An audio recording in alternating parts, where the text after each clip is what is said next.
भारत के विदेश मंत्री एस जयशंकर इन दिनों चीन की यात्रा पर हैं। वो 14 जुलाई को शंघाई सहयोग संगठन की बैठक के लिए चीन रवाना हुए, जिसकी अध्यक्षता इस समय चाइना कर रहा है। विदेश मंत्री ने इस यात्रा के दौरान चीन के राष्ट्रपति शी जिनपिंग से मुलाकात की, जिसमें राष्ट्रपति मुर्मू और प्रधानमंत्री मोदी का भेजा संदेश उन्होंने शी जिनपिंग को दिया।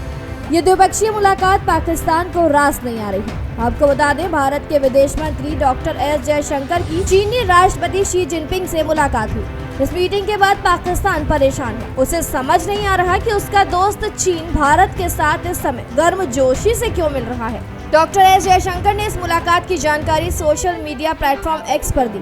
उन्होंने लिखा, बीजिंग में अपने साथी एससीओ विदेश मंत्री की बैठक के बाद राष्ट्रपति शी जिनपिंग से मुलाकात की। राष्ट्रपति द्रौपदी मुर्मू और प्रधानमंत्री नरेंद्र मोदी का अभिवादन उन्हें पहुंचाया और राष्ट्रपति शी जिनपिंग को अपने द्विपक्षीय संबंधों के हालिया स्थिति से अवगत कराया। उन्होंने कहा कि पिछले 9 महीनों में द्विपक्षीय संबंधों को सामान्य बनाने की दिशा में अच्छी प्रगति हुई है और मैं चाहता हूं कि भारत और चीन को अब वास्तविक नियंत्रण रेखा पर तनाव कम करने पर ध्यान देना चाहिए और भारत चीन के बीच मतभेद विवाद में नहीं बदलना चाहिए। सूत्रों से मिली जानकारी के मुताबिक जयशंकर और शी जिनपिंग के बीच भारत चीन द्विपक्षीय संबंधों में हालिया प्रगति, आपसी सहयोग और क्षेत्रीय स्थिरता जैसे विषयों पर सार्थक चर्चा हुई। विदेश मंत्री ने यह भी स्पष्ट किया कि भारत नेतृत्व स्तर पर हुए संवाद को बेहद अहम मानता है और उसी दिशा में प्रगति कर रहा है। इस मुलाकात से पहले जयशंकर अपने समकक्ष चीनी विदेश मंत्री वांग यी के साथ बैठक की। उन्होंने इसके बाद बीजिंग में चीन के उपराष्ट्रपति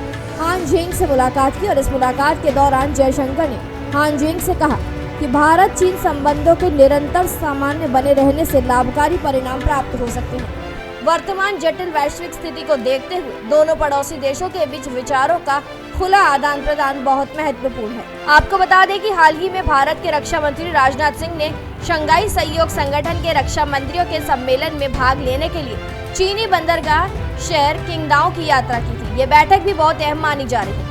चीन शंघाई सहयोग संगठन का वर्तमान अध्यक्ष है और इस नाते इस समूह की बैठकों की मेजबानी करता है, क्योंकि भारत और चीन के बीच पिछले कुछ सालों में सीमा विवाद और व्यापारिक तनाव चरम पर है। इसके बावजूद भी बातचीत जारी रखने की कोशिश की जा रही है। बीजिंग में इनकी ये मुलाकात ऐसे समय में हुई है जब एससीओ जैसे बहुपक्षीय मंच पर दोनों देशों के नेताओं के बीच संवाद को एक सकारात्मक संकेत माना जा रहा है। इस वीडियो में फिलहाल इतना ही। देश और दुनिया की ताज़ा तरीन खबरों के लिए देखते रहिए भारत एक्सप्रेस।